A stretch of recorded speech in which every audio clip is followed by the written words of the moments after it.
vela hin lim na lom na zongin kan vak veli o Isu mi nem tu reng ka mu zo na kalali su mi pui zing ra hi ko vela har sat na ka tu khai hi de ki pha kan lim na ka lom na ding ani sia be dong na ring na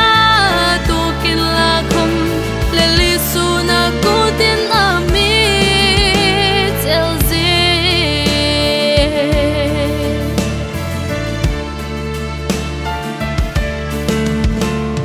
o u nau nang khom tu hin pen rol le san dam tu ming in pa ke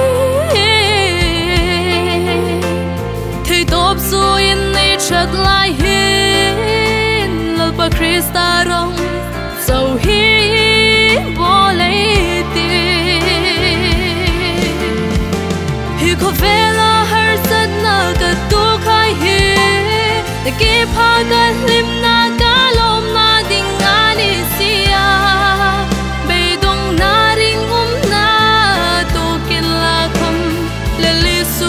Kutin ami tel zi